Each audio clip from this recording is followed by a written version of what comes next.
കഴിഞ്ഞ പിണറായി സർക്കാരിന്റെ കാലത്തൊക്കെ ഉണ്ടായിരുന്ന നമ്മുടെ കേന്ദ്ര സർക്കാരുമായിട്ടുള്ള ബന്ധത്തിലുണ്ടായിട്ടുള്ള വിള്ളൽ അത് എത്തി നമ്മൾ മുമ്പൊക്കെ അടുത്ത കാലത്ത് നമ്മൾ ചർച്ച ചെയ്തത് PM ശ്രീയെ കുറിച്ചാണ്. അപ്പൊ PM ശ്രീ തെരഞ്ഞെടുപ്പ് ആണെന്ന് എനിക്ക് തോന്നുന്നു. മന്ത്രി ശിവൻകുട്ടി പറഞ്ഞത് ഈ PM ശ്രീ പദ്ധതി നടപ്പാക്കാൻ ഉദ്ദേശിച്ചിട്ടില്ല, അതിന്റെ പൈസ വാങ്ങിയിട്ട് അതിനു വേണ്ടിയിട്ടാണ് MOU സൈൻ ചെയ്തതെന്നാണ്. അപ്പൊ അങ്ങനെയൊന്നും നടക്കില്ലല്ലോ. കാരണം കേന്ദ്ര സർക്കാർ ഇത് നടപ്പാക്കാത്ത പദ്ധതിക്കൊന്നും പൈസ ഒന്നും കൊടുക്കില്ല. MOU സൈൻ ചെയ്ത് ഉടനെ പൈസ കൊടുക്കുക, നടപ്പാക്കാത്ത പൈസ കിട്ടാൻ സാധ്യതയില്ല. ഇനി അഥവാ ഉണ്ടെങ്കിൽ തന്നെ അത് പിന്നീട് പ്രശ്നമായി മാറും. അപ്പോൾ അങ്ങനെ ആ രീതിയിൽ ഒരു വിള്ളലുണ്ടായിരുന്നു. ആ വിള്ളൽ ഇനി സംഭവിക്കരുത് എന്ന് ആഗ്രഹിക്കുകയാണ്. അതിന് സ്വാഭാവികമായിട്ടും ഈ 3 MLA-മാരെ, അതായത് BJP MLA-മാരെ ഫലപ്രദമായിട്ട് ഉപയോഗപ്പെടുത്താൻ സാധിക്കുമെങ്കിൽ വളരെ നല്ലതായിരിക്കും. സംസ്ഥാനത്തിന്റെ ഭാവിക്കാണ് ഞാൻ പറയുന്നത്. അപ്പൊ അതുകൊണ്ട് സ്വാഭാവികമായിട്ടും കേന്ദ്ര സർക്കാരിന്റെ വലിയ തോതിലുള്ള പിന്തുണ ആവശ്യമായി വരികയും ചെയ്യും. കാരണം നമ്മുടെ ഖജനാവിന്റെ സ്ഥിതി അല്പം ദയനീയമാണ്. അതുകൊണ്ട് ഫണ്ട് കണ്ടെത്തണം. ഫണ്ട് കണ്ടെത്താൻ നേരത്തെ പറഞ്ഞിരുന്നത് കേന്ദ്ര വിഹിതം കിട്ടിയിട്ടില്ല എന്നാണെങ്കിൽ അത് ചോദിച്ചു വാങ്ങണം. കേരളത്തിലെ വിഹിതം കിട്ടണം എന്നുള്ള കാര്യത്തിലൊന്നും ആർക്കും അതിൽ എതിർപ്പില്ലല്ലോ. പക്ഷേ അത് പലപ്പോഴും അതിന്റെ വ്യവസ്ഥകൾ പാലിക്കപ്പെടാത്തത് കൊണ്ടാണ് എന്നാണ് കേന്ദ്രത്തിൽ നിന്നുണ്ടായിട്ടുള്ള വിശദീകരണം. ആ വിശദീകരണം മുഖവിലയ്ക്ക് എടുക്കണമെന്നല്ല ഞാൻ പറയുന്നത്.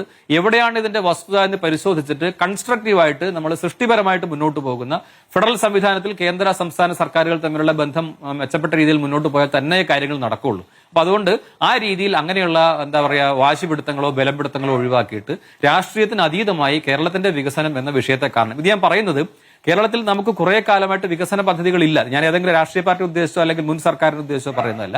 ചിലപ്പോൾ അതിന് മുൻപത്തെ നോക്കിയാൽ അങ്ങനെയുള്ള സാഹചര്യമായിരിക്കും. ഇത് കേരളത്തിന്റെ ഒരു പൊതു പ്രശ്നമായിട്ട് അവതരിപ്പിക്കുകയാണ്. കേരളത്തിന് അടിസ്ഥാനപരമായിട്ട് വികസന പദ്ധതികളില്ല.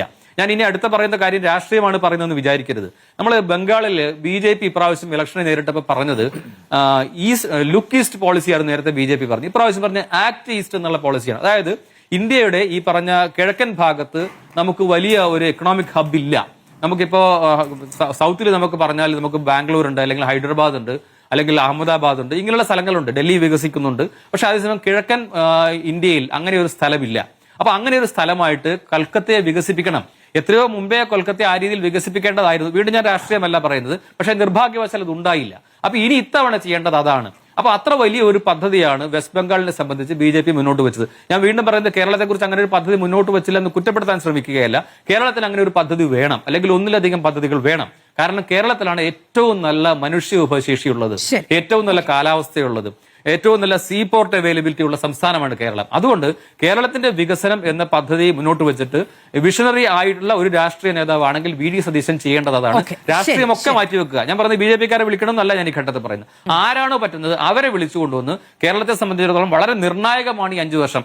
UDF തന്നെ ഇപ്പോഴും ഇലക്ഷൻ ഇതിൽ പറഞ്ഞത്, മാനിഫെസ്റ്റോയിൽ പറഞ്ഞത് കുറെ ജനക്ഷേമ പദ്ധതികളാണ്. പക്ഷെ അവർക്ക് എവിടെ നിന്ന് ഫണ്ട് കണ്ടെത്തുന്നുള്ള വലിയ ചോദ്യമുണ്ട്. കാരണം നമ്മൾ ഈ സാധാരണ മനുഷ്യരുടെ പെൻഷൻ വർദ്ധിപ്പിക്കും, നല്ല കാര്യമാണ്. പെൺകുട്ടികൾക്ക് പ്രതിമാസം 1000 രൂപ കൊടുക്കും, നല്ല കാര്യമാണ്. പക്ഷേ എവിടെ നിന്ന് ഫണ്ട് കണ്ടെത്തും? ചിലപ്പോൾ അത് സതീശന്റെ മനസ്സിലോ അല്ലെങ്കിൽ UDF-ന്റെ ചിന്താ പദ്ധതിയിൽ ഉണ്ടായിരിക്കാം. പക്ഷേ അത് ജനങ്ങൾക്ക് കൂടി മനസ്സിലാക്കാൻ പറ്റണം.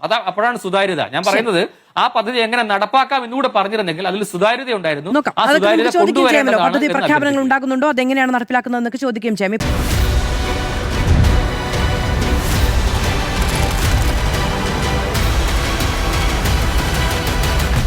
Debate with Madhu Saji.